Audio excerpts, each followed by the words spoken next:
Hello बच्चा भाई, welcome to my YouTube channel. मैं कैलाश शर्मा बच्चों करंट इलेक्ट्रिसिटी के 10 one of the most amazing and relevant PYQs करवाने वाला हूं। बच्चों क्या है आज के हमारे पीवाईक्यूज करना स्टार्ट करते हैं बच्चों। पहला क्वेश्चन, अच्छा एक चीज मैं बता देना चाहता हूं बच्चों इन क्वेश्चंस को स्टार्ट करने से पहले कि ये सारे के सारे क्वेश्चंस बच्चों इलेक्ट्रिकल इंस्ट्रूमेंट वाला पैटर्न है, जिसमें गैल्वेनोमीटर, एमीटर, वोल्टमीटर, पोटेंशियोमीटर तो जेईई मेन के सिलेबस से हटा दिया गया बच्चों, इसलिए मैंने उसके क्वेश्चंस नहीं लिए हैं इस वाले पार्ट में।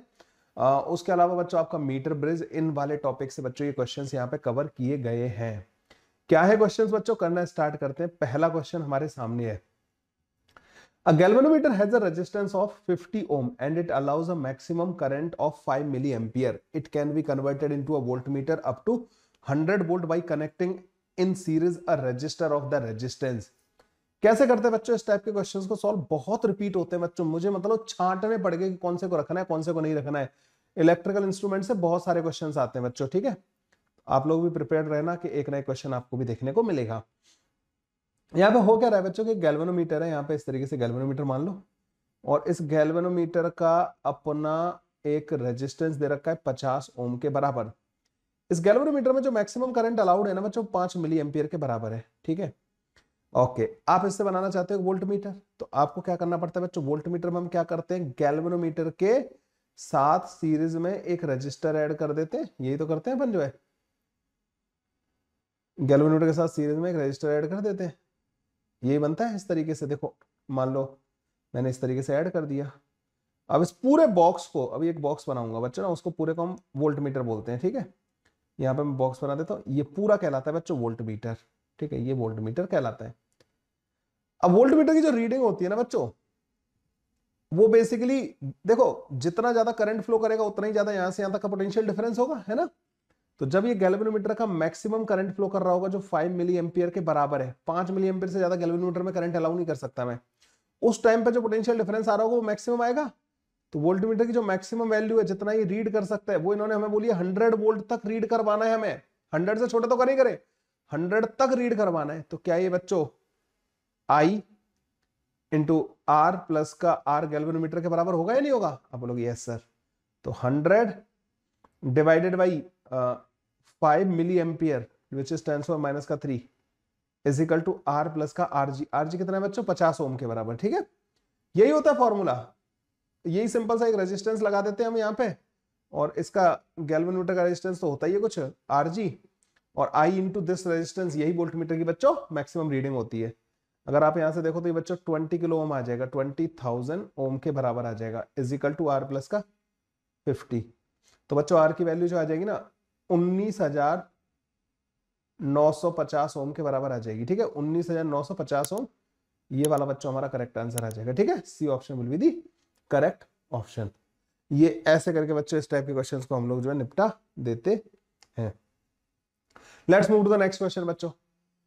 A current of 200 microampere deflect the galvanometer coil of the moving coil galvanometer through 60 degree angle, मतलब 200 माइक्रोएम्पियर से 60 डिग्री एंगल डिफ्लेक्शन आ रहा है। The current to cause the deflection of pi by 10 radian. ये relatively easy question है, ठीक है। यहां पे वो क्या है बच्चों, पाई बाई 3 डिफ्लेक्शन के लिए कितना करंट चाहिए? 200 माइक्रोएम्पियर, ठीक है। एक यूनिट डिफ्लेक्शन के लिए कितना चाहिए बच्चों? 200 divided by pi by 3। Pi by 10 radian के लिए कितना चाहिए बच्चों? पाई बाई 10 के लिए तो यूनिटरी मेथड लगा दिया, पाई by 10 into 200 into 3 divided by pi, ठीक है। पाई से पाई काट देंगे बच्चों, ये आ जाएगा 60 माइक्रो एम्पियर। 60 माइक्रो एम्पियर बच्चों, D option is the correct option, ठीक है। डी ऑप्शन बच्चों हमारे पास करेक्ट ऑप्शन आ जाएगा। लो जी, ये तो बहुत ही इजी क्वेश्चन था, पर कोई ना, ऐसे क्वेश्चन भी देखने को मिलेंगे। अगला क्वेश्चन बच्चों, the deflection in a moving coil galvanometer falls from 25 division to 5 division when a shunt of 24 ohm is applied, the resistance of the galvanometer coil is. देखो बच्चों, शंट होता है पैरेलल में, मतलब कोई चीज कनेक्ट करना, ये ध्यान रखना, शंट का मतलब होता है पैरेलल में कनेक्ट करना। सो बच्चों सपोज करो आपने यहाँ पे एक रजिस्टर जो है इसके पैरेलल में कनेक्ट कर दिया यहाँ पे ना, इस तरीके से,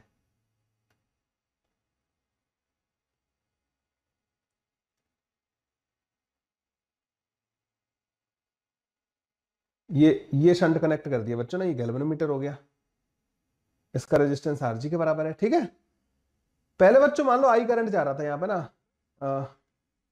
the resistance of the galvanometer coil will be, पहले मान लो यहाँ पे आई करंट जा रहा था, आई। अब इस टाइप के क्वेश्चंस में ना बच्चों एक सबसे बड़ी प्रॉब्लम होती है कि क्या बाहर वाला करंट हमें सेम लेना है ना, क्योंकि इसमें इसमें बच्चों ऐसे क्वेश्चन में वैसे तो हमने अपनी शीट में जब इस तरीके के क्वेश्चन डाले ना तो हमने लिखा है उसमें कि बाहर वाला करंट हमें सेम लेके चलना है। ठीक है, यहां से बच्चों मान लो पहले आई करंट आ रहा था, आई करंट, ठीक है, तो आई बच्चों यहां से जा रहा था, तो आई जो है कुछ सम कांस्टेंट इनटू 25 डिवीजन के बराबर था। ठीक है, 25 डिवीजन है ना, करंट और डिवीजन में डायरेक्ट रिलेशन होता है, प्रोपोर्शनलिटी होती है बच्चों, तो मैंने लिख दिया current is equal to some constant. देखो जितना ज्यादा करंट होता है उतना ज्यादा डिफ्लेक्शन आता है, ये तो पता है आपको। तो पहले आई करंट जा रहा था पूरा का पूरा, यहाँ से हम आई सेम लेके चल रहे हैं बच्चों ना। इसमें कंफ्यूजन ये रहता है कि गैल्वेनोमीटर के अक्रॉस वोल्टेज सेम लेके चलना है या करंट सेम लेके चलना है, लेकिन हमने पहले क्वेश्चन ऐसे सॉल्व किए हैं और जेई मेन ने भी ऐसे क्वेश्चन पूछे जिनमें उन्होंने करंट को सेम लिया था कि जो सोर्स वाला करंट है ना बच्चों, जो करंट एंटर कर रहा है वो सेम लेना है। आप बोलोगे सर इससे फर्क क्या पड़ेगा? देखो बच्चों जैसे तुम शंट वगैरह लगाते हो ना तो इस वाली पार्ट का ना इफेक्टिव रेजिस्टेंस चेंज हो जाएगा, पूरा जो सर्किट होगा ना जो बाहर भी बना हुआ होगा उसका भी इफेक्टिव रेजिस्टेंस चेंज हो जाएगा, तो करंट चेंज हो जाता है जनरली। ठीक है, लेकिन अब हमें ये सेम लेके चल रहा हूँ कि पहले और बाद में करंट सेम है। ठीक है, तो ये ऐसे क्वेश्चन मैंने कर रखा है इसलिए मैं कर पा रहा हूँ बच्चों इस चीज को ना, अदरवाइज मैं नहीं करता इस चीज को ना, मुझे नहीं पता कि करंट सेम लेना है नहीं लेना है। सच बताऊं ना, इस क्वेश्चन के हिसाब से कुछ नहीं पता, इस क्वेश्चन के हिसाब से इनकम्प्लीट क्वेश्चन कहूंगा मैं इसको ना। सामने वाले को देना चाहिए कि करंट गैल्वेनोमीटर से मतलब जो बाहर से सप्लाई होने वाला करंट सेम मानना है दोनों केस में या नहीं मानना है, जब शंट लगा दिया जब शंट नहीं लगा हुआ है। ये इनकम्प्लीट क्वेश्चन है। ठीक है, तुम लोगों को भी डाउट आया होगा क्योंकि मैंने पहले इस टाइप के क्वेश्चन करा रखे हैं, उनमें करंट को सेम लिया था हमने सॉल्व करने के लिए, इसलिए मैं कर पा रहा हूं। तो पहले जो आई था ना बच्चों वो आई सी इंटू फाइव के बराबर होता है। सी मतलब जस्ट ऐसे मैंने कोई कांस्टेंट मान लिया, ये वो वाला सी नहीं है, टॉर्सनल कांस्टेंट वगैरह नहीं है, ये सी एक कांस्टेंट मान लिया है, तो मैंने कहा कि सी इंटू 25। अब इसमें जो करंट जा रहा होगा ना बच्चों, आई यहां से तो आई आ रहा है, लेकिन अब जो करंट जा रहा है ना वो 25 से 5 डिवीजन के बराबर हो गया, मतलब आई बाई 5 हो गया है, नया करंट आई बाई 5 हो गया। तो बच्चा कुचा करंट किधर से जा रहा होगा, इधर से, कितना 4I/5, 4I/5 बच्चों शंट से जा रहा होगा। शंट के अक्रॉस का पोटेंशियल डिफरेंस और गैल्वेनोमीटर के अक्रॉस का पोटेंशियल डिफरेंस सेम होना चाहिए, तो I/5 इंटू RG ये बराबर होना चाहिए बच्चों 4I/5 इंटू शंट के बराबर। ये शंट का रेजिस्टेंस है 5 नहीं है। ठीक है, इसको काट देना, इसको काट देना बच्चों, तो RG की जो वैल्यू आनी चाहिए ना बच्चों 20 ओम के बराबर आनी चाहिए। ठीक है, सॉरी ये वाला शंट की वैल्यू दे रखी है मैंने, शंट की वैल्यू कितनी दे रखी है बच्चों 4 इंटू 24, मैं उसको 5 समझ बैठा है ना, तो आरजी की वैल्यू आ जाएगी बच्चों 24 48 96 96 ओम के बराबर, और ऐसा ऑप्शन यहाँ पे दे भी रखा है, ये बच्चों करेक्ट हो जाएगा। तुम समझे मैंने कैसे डिसाइड किया कि बाहर से सप्लाई होने वाला करंट जो है इसमें हमें सेम लेके चलना है बिना उसके, तो ये इनकम्प्लीट क्वेश्चन है बच्चों ना, पर मैंने पहले पास्ट में कर रखे और अब तुमने भी पास्ट में कर लिया है ना, जब तुम फ्यूचर में ऐसा क्वेश्चन देखोगे तो तुम्हारे पास्ट में तुम ऐसा क्वेश्चन कर चुके हो। तो बेसिकली पहले गैल्वेनोमीटर से अगर आई करंट जा रहा था तो बाद में I/5 जा रहा है, बच्चा कुछ बाहर से पास कर दिया, इसलिए बच्चे यहाँ पे डिवीजन गिर रहे हैं मतलब ना इसके। तुम्हें पता है ना सुई उतना ही घूमती है, जितना ज्यादा करंट होता है उतना ज्यादा डिफ्लेक्शन आता है ना। अगले क्वेश्चन पे आ जाओ बच्चों, a galvanometer having coil resistance of 10 ohm shows a full scale deflection current of 3 milliampere. तो गैल्वेनोमीटर है जब बच्चों जिसका कॉइल का रेजिस्टेंस 10 ओम दे रखा है और full scale deflection 3 milliampere पे आता है, for it to measure current of 8 ampere the value of the shunt should be. तो ये अमीटर का कॉन्सेप्ट हो गया बच्चों ना। सो यहाँ पे बच्चों एक गैल्वेनोमीटर हो गया जिसमें आप जो है 3 मिली एम्पियर से ज्यादा करंट नहीं भेज सकते, लेकिन आपको इसको एक एमीटर में कन्वर्ट करना है और आप 8 मिली एम्पियर रीड करना, 8 एम्पियर रीड करना चाहते हो। ये डब्बा जो है ना बच्चों अमीटर का काम कर रहा है, ये अमीटर हमारा। ठीक है, ये पूरा जो डब्बा है ना बच्चों ये है अमीटर। इसमें बच्चों अब आपको ये पता होगा कि बाहर से जो करंट आता है ना और गैल्वेनोमीटर में जो करंट जाता है वो दोनों एक दूसरे के साथ प्रोपोर्शनल होते हैं, जो आई होता है ना वो कैपिटल आई के प्रोपोर्शनल होता है। तो जब आप इसको मैक्सिमम कर दोगे बाहर वाले करंट को, उस टाइम पे गैल्वेनोमीटर का करंट भी मैक्सिमम हो जाता है। गैल्वेनोमीटर का जो करंट है ना उसकी मैक्सिमम वैल्यू मेरे को इन्होंने दे रखी है, क्या दे रखी है 3 मिली एम्पियर। तो जब आप कैपिटल आई आपके लिए मैक्सिमम हो, मतलब ये जो बाहर से आने वाला करंट मैक्सिमम हो जो कि 8 एम्पियर के बराबर है, उस टाइम पे गैल्वेनोमीटर से जो करंट जा रहा हो वो 3 मिली एम्पियर के बराबर जा रहा होना चाहिए। तो यहां से बच्चों 8 एम्पियर करंट आ रहा है, ये 3 मिली एम्पियर है, ठीक है। तो बचा कुचा करंट बच्चों इधर से निकल जाएगा। अच्छा 8 एम्पियर में से 3 मिली एम्पियर माइनस करूं तो कितना डिफरेंस आएगा, बहुत ही माइन्यूट सा है ना, 3 मिली एम्पियर, 8000 मिली एम्पियर में से 3 मिली एम्पियर, तो मैं करीब करीब इसको 8 एम्पियर ही मान लूं इसमें से जो जा रहा है शंट में से, ठीक है। आप बोलोगे यस सर। इसकी वैल्यू बच्चों 10 ओम के बराबर है, तो शंट की वैल्यू कितनी होगी, शंट की रेजिस्टेंस को मैं आर बोल दे रहा हूं, ठीक है। यहां से यहां तक का ड्रॉप यहां से यहां तक के ड्रॉप के बराबर होना चाहिए। गैल्वेनोमीटर से कितना करंट जा रहा है बच्चों, 3 मिली एम्पियर, तो 3 इंटू 10⁻³ ये बराबर होना चाहिए 8 इंटू आर के। आर आ जाएगा बच्चों 3 डिवाइडेड बाई 8 इंटू 10⁻³ के, ठीक है। इसको अगर सॉल्व भी करोगे तो आर इज इक्वल टू आ जाएगा 8 दूनी 16 8 3 24, तो 0.360 हो जाएगा, 8 7 56 इंटू 10⁻³ के बराबर, ठीक है। ओके कुछ गड़बड़ कर दी क्या मैंने, गैल्वेनोमीटर का रेजिस्टेंस मल्टीप्लाई नहीं किया क्या, हाँ वो गलती कर दी ना, यहाँ पे 3 मिली एम्पियर इंटू 10 भी होगा यहाँ पे बच्चों ना, भाई इसके रेजिस्टेंस से भी तो मल्टीप्लाई करोगे तो 30, तो ये डेसिमल बच्चों यहाँ ना आके 3.75 के बराबर आ जाएगा। बी ऑप्शन बच्चों हमारे पास करेक्ट ऑप्शन आ जाएगा, ठीक है। अरे डी क्यों दे रखा है भाई, डी नहीं होगा, बी होगा यार। तो वैल्यू ऑफ शंट सही किया ना मैंने, ये सब कुछ देख लो भाई एक बार ना, सब सही है, मुझे नहीं लग रहा कि ई होगा। अगर मैं 8 माइनस का 0.3 भी करके चलूँ तो उससे कुछ ज़्यादा फर्क पड़ेगा क्या, यहाँ पे अगर मैं, नहीं उससे भी कोई फर्क नहीं पड़ेगा, फिर भी और ज़्यादा ही आएगा फिर तो ना, ये यही होगा बच्चों ना, बी ऑप्शन करेक्ट होगा, इसका आंसर गलत दे रखा है। चलिए अगले क्वेश्चन पे चलते हैं। The resistance per centimetre of a metre bridge wire is R, resistance per centimetre of a metre bridge wire R है बच्चों ना। तो मीटर ब्रिज का एक वायर होता है बच्चों यहाँ पे, इस तरीके से आपने देखा होगा, और यहाँ पे एक रेजिस्टेंस लगा रहता है, एक यहाँ पे लगा रहता है, एक इनमें से अननोन होता है, एक नोन होता है, और यहाँ पे बच्चों एक बैटरी होती है, इस तरीके का अरेंजमेंट होता है ना, है ना, ये मीटर और ये वायर होता है, और यहाँ एक गैल्वेनोमीटर होता है जिसको आप इस पे स्लाइड कराते हो। तो ये कह रहे हैं कि the resistance per centimetre length of the metre with wire is R, ठीक है। The X ohm resistance in the left वाले में एक्स ओम के बराबर है, in left gap balancing length from the left end is 40 centimetre, ये 40 centimetre के बराबर है, ये 60 सेंटीमीटर के बराबर है, ठीक है। विद 25 रेजिस्टेंस, 25 ओम का रेजिस्टेंस बच्चों हमने यहां लगा रखा है इन द राइट गैप, ठीक है, ये केस था। Now the wire is replaced by another wire of the 2R resistance per centimetre, इस वाले वायर को रिप्लेस कर दिया इन्होंने 2R लेंथ के 2R रेजिस्टेंस पर सेंटीमीटर वाले वायर से। Now the new balancing length, आपको पता है बच्चों x डिवाइडेड बाई 25 जो होगा ना, L1 डिवाइड बाई L2 के बराबर होगा। L1 मतलब ये, L2 बच्चों ये, ठीक है, L1 डिवाइड बाई L2 के बराबर होता है। क्या यहाँ पे आपको ये समझ में आ रहा है कि resistance per unit length change किया है तो लेंथ थोड़ी चेंज होगी, वायर तो अभी भी यूनिफॉर्म ही है, नीचे वाला वायर यूनिफॉर्म होना चाहिए। क्या x की वैल्यू बच्चों इसके रेजिस्टेंस पर यूनिट लेंथ पर डिपेंड करती है, अगर वो यूनिफॉर्म है तो नहीं करती है, ठीक है। तो L1 divide by L2 into 25 के बराबर आंसर आ जाएगा। तो x की वैल्यू बच्चों हमारे पास ये होगी। तो क्या L1 और L2 बदलेंगे, नहीं, इस वायर की जगह आप दूसरा वायर ले लो, है ना, तो उससे L1 L2 को थोड़ी फर्क पड़ेगा, बशर्ते ये पूरा वायर यूनिफॉर्म हो, मतलब ना वायर यूनिफॉर्म रहना चाहिए, तो L1 और L2 सेम रहेंगे, ठीक है। वैसे भी वो इसके रेजिस्टेंस से कोई मतलब नहीं होता उनको ना, क्यों नहीं मतलब होता बच्चों, क्योंकि देखो R1 जो होगा ना वो रो L डिवाइडेड बाई A होगा, R2 जो होगा वो रो L2 डिवाइड बाई A के बराबर होगा।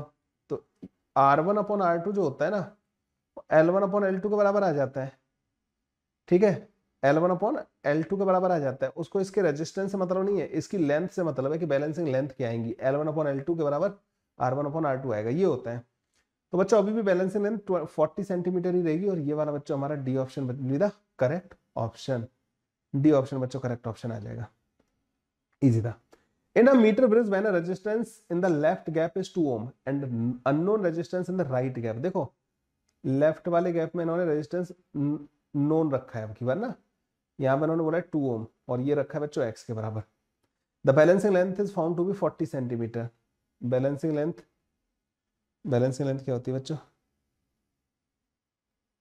यहाँ पे जो ये वायर लगा रहता है ना, ये वाला, ये 40 सेंटीमीटर मिल रही होगी। अब ये नहीं बताया इन्होंने 40 सेंटीमीटर लेफ्ट वाली है राइट वाली है, ठीक है बच्चों, ये नहीं बोला इन्होंने। देखते हैं कुछ और एडिशनल इन्फॉर्मेशन दे रखी है क्या।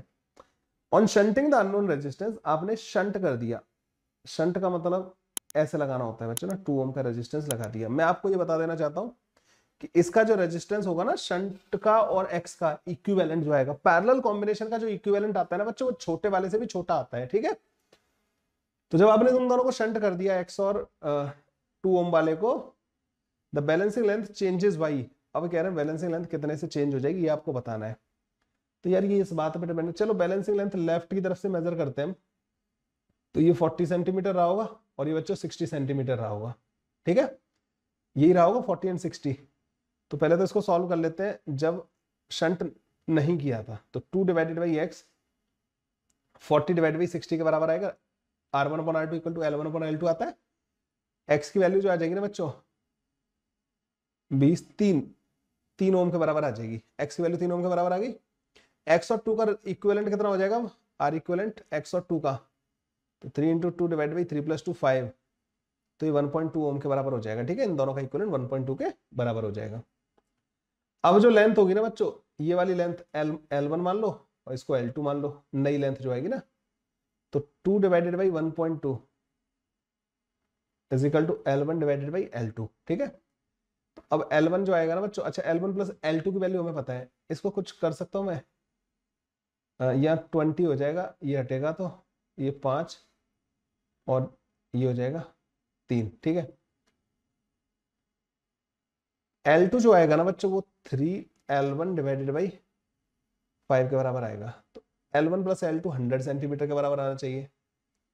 तो L1 L2 हमें पता है, तो 8L1 डिवाइडेड बाई 5 ये 100 के बराबर हो गया। तो L1 की वैल्यू आ जाएगी बच्चों 500 डिवाइड बाई 8 के बराबर। तो L1 आएगा बच्चों यहाँ से हमारे पास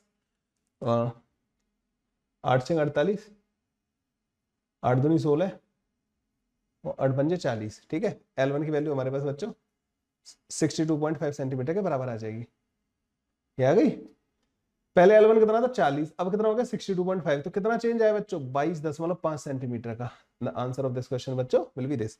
यहाँ पर तुमने देखा कई सारे डिसीजन बच्चों आपको खुद लेने पड़ते हैं बच्चों इस टाइप के क्वेश्चंस में ना, जेईई मेन के क्वेश्चंस में। अब इन्होंने L1 मेंशन ही नहीं किया था कि L1 है किधर से। अगले क्वेश्चन पे आ जाओ। To measure the temperature coefficient and of resistivity alpha of a semiconductor. देखो पहले तो सेमीकंडक्टर के बारे में बात कर दी हमने। जो फॉर्मूले पढ़े ना बच्चों temperature dependence of the resistance, वो हमने कंडक्टर के लिए पढ़े हैं। सेमीकंडक्टर के लिए ऐसा कोई फॉर्मूला हमने पढ़ा नहीं, लेकिन ये कुछ भी कर देते हैं, ठीक है। An electrical arrangement shown in the figure is prepared. The arm BC is made up of the semiconducting material. तो आप लोग देख रहे हैं यहाँ पे व्हीट स्टोन ब्रिज बना दिया इन्होंने। BC वाली आर्म को सेमीकंडक्टिंग मटेरियल का बना दिया, इसका रेजिस्टेंस R मान लेना, ठीक है। और R की वैल्यू इन्होंने दे भी रखी है 3 मिली ओम के बराबर है। एक मिनट, यस हाँ 3 मिली ओम के बराबर है पहले ना। Arm BC is made up of the semiconductor. The experiment is being conducted at 25 degree Celsius. 25 degree Celsius बच्चों ऐसा था, ठीक है। क्या ये बैलेंस व्हीट स्टोन ब्रिज है? नहीं। 0.8 divide by 1 is not equal to 3 divide by 3, ठीक है। ये समझ गए, वो तो दोनों बराबर है उधर वाले, ये दोनों बराबर नहीं है, ठीक है ना। तो experiment is conducted 25 degree Celsius पर, तो ये दोनों बराबर नहीं थे, बैलेंस व्हीट स्टोन ब्रिज नहीं बनना था। सेमीकंडक्टर आर्म का रेजिस्टेंस 3 मिली ओम के बराबर दे रखा था। Arm BC is cooled at a constant rate of 2 degree Celsius per second. The galvanometer shows no deflection after 10 second. 10 second के बाद बच्चों गैल्वेनोमीटर का कोई डिफ्लेक्शन नहीं होना चाहिए।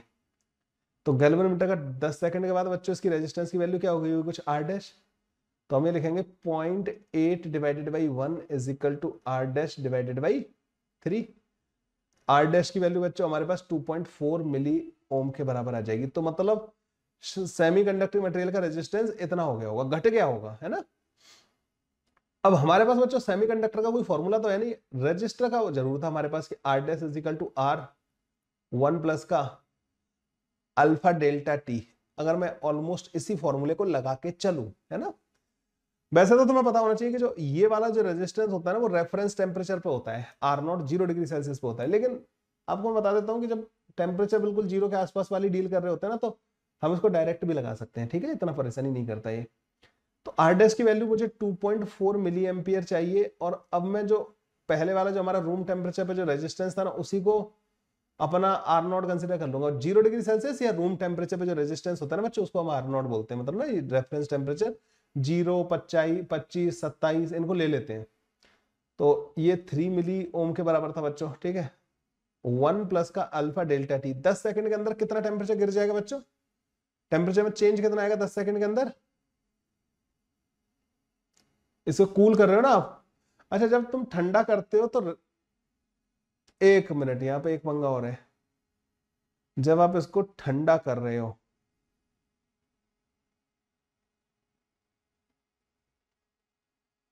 तो सेमीकंडक्टर में बच्चों, सेमीकंडक्टर में हमें यहाँ पे ना प्लस का फॉर्मूला नहीं लगा सकते, यहाँ पे ये वाला फॉर्मूला नहीं लगाएंगे सेमीकंडक्टर के लिए ना। अब बोलो सर ऐसा क्यों करेंगे हम? तुम्हें पता है सेमीकंडक्टर का नेचर रजिस्टर के उल्टा होता है। क्या होता है? अगर मतलब तुम इस फॉर्मूले को लगा भी रहे हो, है ना, तो सेमीकंडक्टर का जो नेचर होता है वो कंडक्टर के अपोजिट होता है। टेम्परेचर बढ़ाने पर रेजिस्टेंस घटता है, तो घटेगा कब? टेम्परेचर बढ़ाने पर रेजिस्टेंस कब घटेगा? जब आप ये वाला फॉर्मूला यूज करोगे, माइनस करोगे, है ना। तो ये ऐसे करना पड़ेगा बच्चों। तो 1 माइनस का अल्फा, अल्फा कितना है बच्चों यहाँ पे, वही तो पूछा है। और डेल्टा टी कितना है बच्चों? माइनस का 20 के बराबर। टेम्परेचर घटाया इसलिए माइनस का 20 लिखना पड़ेगा। इससे इसको काट दो बच्चों, ये बनेगा 0.8 के बराबर। माइनस का 20 अल्फा जो आ जाएगा बच्चों हमारे पास 0.2 के बराबर आ जाएगा। तो अल्फा की वैल्यू बच्चों माइनस का 10 और माइनस का 2 पर डिग्री सेल्सियस के बराबर आ जाएगी, ठीक है। And this will be the answer of this question. तो बहुत सारी चीजें बच्चों इसमें सीखने को मिली हमें। सेमीकंडक्टर के केस में बच्चों यहाँ पे 1 प्लस नहीं आएगा, है ना, 1 माइनस लेना होगा हमें ना, अगर हमें लगाना पड़े। वैसे तो सेमीकंडक्टर के लिए तो नहीं पढ़ाते इसको, लेकिन लगाना अगर पड़े ना बच्चों तो 1 माइनस का लगाना, क्योंकि टेम्परेचर बढ़ाने पर रेजिस्टेंस घटता है सेमीकंडक्टर के केस में, ठीक है बच्चों। चलिए बच्चों नेक्स्ट क्वेश्चन पे आते हैं। A wire of length 10 centimetre and radius root के अंदर 7 into 10⁻⁴ is connected across the right gap of a metre bridge. So metre bridge में ये होता है लेफ्ट गैप, ये हो गया बच्चों आपका राइट गैप, और ये मीटर वाला वायर हो गया, और यहाँ बच्चों बैटरी लगाते हैं। ऐसे बनता है अरेंजमेंट हमारे पास। तो यहाँ पे बच्चों एक रेजिस्टेंस लगाया है, और ठीक है राइट गैप में, ठीक है, इसको बैलेंस किया। When a resistance of 4.5 ohm is connected on the left gap, यहाँ पे 4.5 ohm का रेजिस्टेंस लगा दिया, ये गैल्वेनोमीटर हो गया, ऐसे बैलेंस कर दिया। On the left gap by using a resistance box, the balance length of is found to be 60 centimetre. ये बैलेंस लेंथ 60 सेंटीमीटर है फ्रॉम द लेफ्ट हैंड, ठीक है, और ये वाली 40 सेंटीमीटर के बराबर है, ठीक है। If the resistivity of the wire is this, then the value of R is, resistivity बच्चों ये, तो रेजिस्टिविटी पूछिए। तो आपको पता है बच्चों आर की वैल्यू जो होगी ना रो, अच्छा ये आर अलग है और हमारा ये आर अलग है, इसको आर डैश लिख दो ज्यादा अच्छा रहेगा। तो रो एल अपॉन ए, ये बच्चों आर डैश के बराबर होगा। तो रो की वैल्यू पूछी है इन्होंने ना हमें, R dash A divided by L, ये पूछा है बच्चों हमें ना इन्होंने। आर डैश की वैल्यू कैसे पता करूंगा? 4.5 डिवाइडेड बाई आर, ये बराबर होगा बच्चों 60 डिवाइडेड बाई 40 के, ठीक है, ये इससे कट जाएगा और ये 3/2 के बराबर आ जाएगा। आर की वैल्यू बच्चों 9/3 के बराबर आ जाएगी। आर की मतलब आर डैश की वैल्यू ये बच्चों हमारे पास 3 के बराबर आ जाएगी। आर डैश की वैल्यू 3 ओम के बराबर आ जाएगी। आर डैश को बच्चों यहाँ पे पुट कर दो, तो rho equal to 3 into area pi R का स्क्वायर। पाई की वैल्यू बच्चों एक काम करो ना, 22/7 पहले से रख देना। आर का स्क्वायर बच्चों 7 इंटू 10⁻⁸ हो जाएगा, डिवाइडेड बाई एल। लेंथ कितनी बच्चों 0.1 के बराबर आ जाएगी, ठीक है। 7 से बच्चों 7 काट देंगे, काट दिया, और क्या बचा, ये ऊपर जाएगा 0.1, और कुछ बचा क्या यहाँ पे 3/2, तो मैंने एडजस्ट कर दिया ना यहाँ पे 3/2, ये 9 हुआ था, 9/3 3 आया, 22 थी 66, तो रो आ जाएगा बच्चों 66 इंटू 10⁻⁷ के बराबर, ये 0.1 से ये एडजस्ट हो गया। तो जो आर की वैल्यू इन्होंने पूछी है ना बच्चों वो 66 होगी, है ना, हमारे क्वेश्चन में हिसाब से 66 आ जाएगी। डी ऑप्शन बच्चों हमारा करेक्ट ऑप्शन आ जाएगा। Done, okay. अगला क्वेश्चन बच्चों, अ moving coil galvanometer has 100 turn and each turn has a area of 2 centimetre square. The magnetic field produced by the magnet is 0.01 Tesla and the deflection in the coil is 0.05 radian when a current of 10 milliampere is passed through it. The torsional constant of the suspension wire will be. क्या आप लोगों को ये पता है बच्चों के torque जो आता है बच्चों in moving coil galvanometer m cross b के बराबर आता है, m होता है N I A into B के बराबर, और साइन थीटा तो बच्चों हम ऐसे लेते हैं कि थीटा 90 आता है, ठीक है। ये जब टॉर्क स्प्रिंग के टॉर्क के बराबर होता है, और स्प्रिंग का टॉर्क होता है c इंटू फाई, सी होता है टॉर्शनल कांस्टेंट और फाई होता है deflection. You need to revise your notes, उसमें सब लिखा हुआ है ये, ठीक है। तो N I A B C phi के बराबर होता है बच्चों, तो c की वैल्यू इन्होंने हमसे पूछी है, तो c की वैल्यू आ जाएगी N I A B divided by phi के बराबर। इस फॉर्मूले को आप रिवाइज करके जाओ, कहां से आता है ये नोट्स में मिलेगा आपको, ठीक है। इस वजह से मैं इस वाले क्वेश्चन को रखा था मैंने ना, और कोई इंटेंशन नहीं था। तो टॉर्शनल कांस्टेंट आ जाएगा बच्चों हमारे पास, n की वैल्यू 100 है, i की वैल्यू बच्चों इन्होंने दी है 10 मिली एम्पियर, जो कि 10⁻⁻² एम्पियर हो जाएगा। एरिया बच्चों इन्होंने 2 सेंटीमीटर इसको दिया है, जो कि 10⁻⁴ 2 इंटू 10⁻⁴ हो जाएगा। b की वैल्यू 0.01 के बराबर दे रखी है। फाई बच्चों 0.05 रेडियन दिया है, रेडियन में रखना होता है वैसे भी ना, मैं देखो इससे ये उड़ जाएगा है ना, और 5 से ये 20 बार कट जाएगा, तो c की वैल्यू जो आएगी ना वो 4 इंटू 10⁻⁵ आ जाएगी, ठीक है। तो x की वैल्यू 4 के बराबर हो जाएगी, x की वैल्यू बच्चों 4 के बराबर हो जाएगी। क्लियर है। अगला क्वेश्चन बच्चों, ये वाला भी बहुत अच्छा क्वेश्चन है ना जो अभी मैं कराने जा रहा हूं ना। ये two resistance of 100 ohm and 200 ohm are connected in series with a battery of 4 volt and the negligible internal resistance, ठीक है। दो रेजिस्टेंस जिनका 100 ohm और 200 ohm है, सीरीज में कनेक्ट कर रखे हैं। एक सर्किट बनाता जाऊंगा, ये हो गया भाई 100 ohm का, ये हो गया भाई 200 ohm का, ठीक है, सीरीज में कनेक्ट कर रखे थे हमने। 4 वोल्ट की बैटरी है, उसका खुद का कोई रेजिस्टेंस है नहीं, ठीक है। 4 वोल्ट, ये 100 ohm हो गया, 200 ohm हो गया, ठीक है।